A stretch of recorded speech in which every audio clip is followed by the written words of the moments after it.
बांग्लादेश में अल्पसंख्यक समुदाय पर निरंतर हो रहे आक्रमणों से निश्चित रूप से सभी भारतीय चिंतित हैं और आहत हैं। हिंदू समाज पर हो रहे टारगेटेड आक्रमण से भारत के अंदर भी हिंदू समाज के लोग बहुत आहत और आक्रोशित भी हैं और इसके लिए शांतिपूर्ण प्रदर्शन और विरोध प्रदर्शन देश में जगह जगह देखने को मिला। परंतु बहुत दुख की बात है कि वो इंडी गठबंधन जो शायद अपना आदर्श इरेडिकेशन ऑफ सनातन धर्म को मान चुका है, अर्थात घुसपैठिया संरक्षक और सनातन धर्म विध्वंसक, इंडी गठबंधन के राज्यों में असंवेदनशीलता बहुत गंभीर रूप धारण करती जा रही है। आज पश्चिम बंगाल में जिस प्रकार से हिंदू संगठन के लोगों के द्वारा किए जा रहे शांतिपूर्ण प्रदर्शन के ऊपर पश्चिम बंगाल की सरकार ने, पश्चिम बंगाल की पुलिस ने बर्बर कार्रवाई की है, हम उसकी घोर निंदा करते हैं और भर्त्सना करते हैं। परंतु इससे एक बात और स्पष्ट हो जाती है कि पश्चिम बंगाल की सरकार अब पूरी तरीके से इरेडिकेशन ऑफ सनातन धर्म के सिद्धांत को तमिलनाडु से लाकर यहां स्थापित कर रही है। पहले बाबरी मस्जिद बनाने की बात करना, उसके बाद उनके वरिष्ठ नेता मदन मित्रा के द्वारा भगवान श्री राम के बारे में अत्यंत आपत्तिजनक बात करना, और अब पश्चिम बंगाल में बांग्लादेश के हिंदुओं के बारे में शांतिपूर्ण प्रदर्शन कर रहे लोगों के साथ इस प्रकार का व्यवहार करना।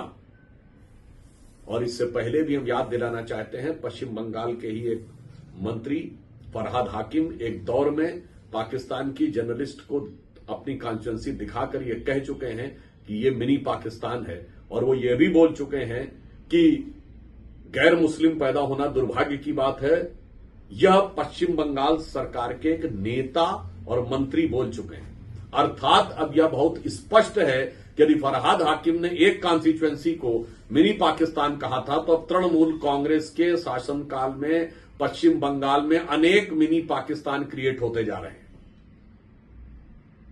और हिंदुओं को अपनी दुख, संवेदना और पीड़ा की अभिव्यक्ति की भी स्वतंत्रता नहीं है। ऐसा प्रतीत होता है कि यदि बांग्लादेश में जमाते इस्लामी हिंदुओं के विरुद्ध टारगेटेड वायलेंस कर रही है, यानी लक्षित हिंसा कर रही है, तो पश्चिम बंगाल की तृणमूल कांग्रेस सरकार हिंदुओं के विरुद्ध टारगेटेड एक्शन यानी लक्षित कार्रवाई कर रही है। ऐसा प्रतीत होता है कि जैसे जमाते इस्लामी का साया, उसी मानसिकता का साया अब तृणमूल कांग्रेस की सरकार के ऊपर आ गया है।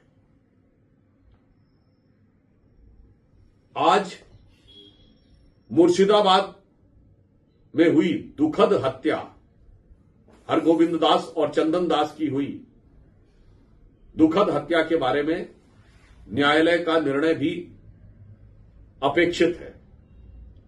हमें पूर्ण विश्वास है कि दोषियों को सजा भी मिलेगी और यह बात भी जांच और तथ्य यदि ईमानदारी से सामने आएंगे तो यह स्पष्ट होगा कि यह हिंसा भी एक टारगेटेड वायलेंस थी, लक्षित हिंसा थी। इसका वक्फ बोर्ड से कोई लेना देना नहीं था। जैसे बांग्लादेश में जो कुछ हो रहा है वो राजनीतिक परिस्थितियों की आड़ में हिंदुओं को टारगेट किया जा रहा है, उसी प्रकार पश्चिम बंगाल में किसी न किसी मुद्दे की आड़ में हिंदुओं के विरुद्ध टारगेटेड वायलेंस हो रही है। और वो जिस तरीके से हो रही है, हुकूमत के जैसे साए में हो रही है, यह ऐसा लगता है कि जैसे कभी डायरेक्ट एक्शन डे होता था, अब टारगेटेड एक्शन डेज हो रहे हैं।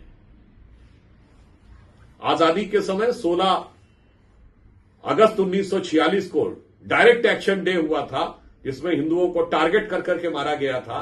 आज की सरकार में ऐसा लग रहा है टारगेटेड एक्शन डेज हो रहे हैं, यानी किसी न किसी दिन, कभी न कभी, किसी न किसी महीने में, किसी न किसी बहाने से हिंदुओं को टारगेट करके प्रताड़ित किया जा रहा है और मारा जा रहा है।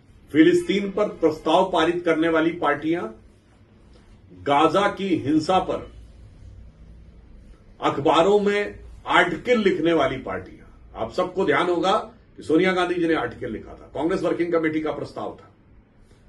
फिलिस्तीन का बैग लेकर संसद में जाने वाली पार्टियां, जिनके समर्थकों के द्वारा हिजबुल्लाह के समर्थन में और हमास के समर्थन में केरल में नारे लगे थे। 2023 में बुरहानपुर के चुनाव में मध्य प्रदेश में हमास के समर्थन में नारे लगे थे।